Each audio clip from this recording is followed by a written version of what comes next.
News at 9। Let's mic समाचारों के साथ मैं महेश सिंह। भारत और नेपाल के रिश्तों में एक बड़े सुधार के संकेत मिले हैं। करीब एक दशक बाद नेपाल सरकार ने 100 रुपये से ऊपर के भारतीय नोटों पर लगा प्रतिबंध हटाने का फैसला किया है। नेपाल राष्ट्र बैंक के अनुसार सरकारी अधिसूचना जारी होने के बाद 200 और 500 रुपये जैसे उच्च मूल्य वर्ग के भारतीय नोटों का उपयोग भारत में नेपाल आने जाने वाले भारतीय, नेपाली और भूटानी नागरिकों के लिए वैध हो जाएगा। यह प्रतिबंध 2016 की नोटबंदी के बाद सुरक्षा कारणों से लगाया गया था, जिससे आम यात्रियों, प्रवासी कामगारों और पर्यटन उद्योग को खासा नुकसान हुआ।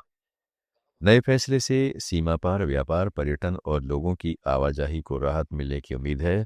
यह फैसला दोनों देशों के बीच व्यावहारिक और आर्थिक सहयोग की दिशा में एक अहम कदम माना जा रहा है। संयुक्त राष्ट्र सुरक्षा परिषद में भारत ने पाकिस्तान के आरोपों का कड़े शब्दों में जवाब देते हुए उसका नैरेटिव पलट दिया है। खुली बहस के दौरान भारत ने कहा है कि पाकिस्तान हर अंतर्राष्ट्रीय मंच का दुरुपयोग अपने विभाजनकारी एजेंडे के लिए करता है, जबकि उसे अपनी जिम्मेदारियों पर ध्यान देना चाहिए।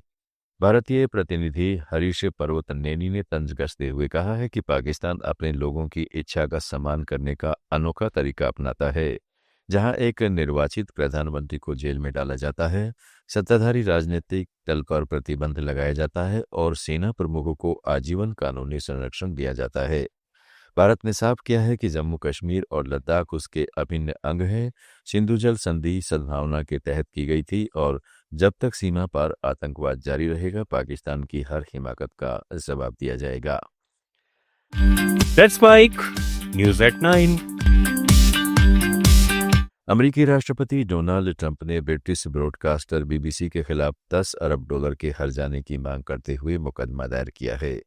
ट्रंप का आरोप है कि बीबीसी ने 6 जनवरी 2021 के उनके भाषण को भ्रामक तरीके से एडिट कर पेश किया और इसके 2024 के राष्ट्रपति चुनाव को प्रभावित करने की कोशिश की गई।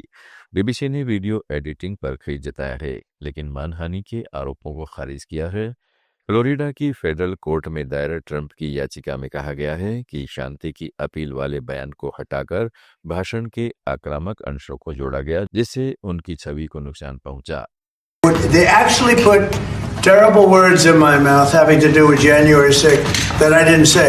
And the beautiful words that I said, right? The beautiful words. Talking about patriotism and all of the good things that I said, they didn't say that, but they put terrible words.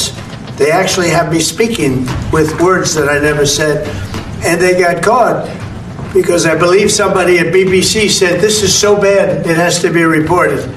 That's called fake news. So we'll be filing that suit probably this afternoon or tomorrow morning.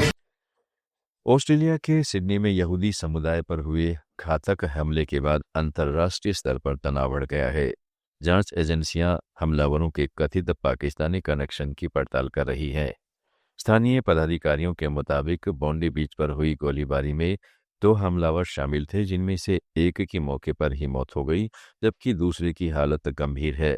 Media report में एक संदिग्ध की पहचान पाकिस्तानी मूल के छात्र के रूप में की गई है। हालांकि इन दावों की आधिकारिक पुष्टि अभी जांच का हिस्सा है। इस घटना पर इजरायल के प्रधानमंत्री बेंजामिन नेतन्याहू ने तीखी प्रतिक्रिया दी है और यहूदी विरोधी हिंसा पर कड़ा रुख अपनाने की बात कही है। हमले की निंदा करते हुए कई देशों ने सख्त कार्रवाई की मांग की है, जबकि सुरक्षा एजेंसियां संभावित अंतर्राष्ट्रीय नेटवर्क और किसी तीसरे हमलावर की भूमिका की जांच कर रही है।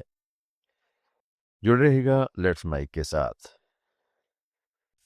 आप सुन रहे थे let's Mic more than radio. Follow कीजिए हमें हमारे social media platform. It's time for news. It's time for more than radio. Presenting the first radio news app, Let's Mic. Let's Mic, a news-based app on your phone where you get to watch and listen news, talk shows, interviews, radio show podcasts. On Let's Mic, you get all relevant information of TV, print, radio, podcast, and digital. Let's Mic talks about every segment of life.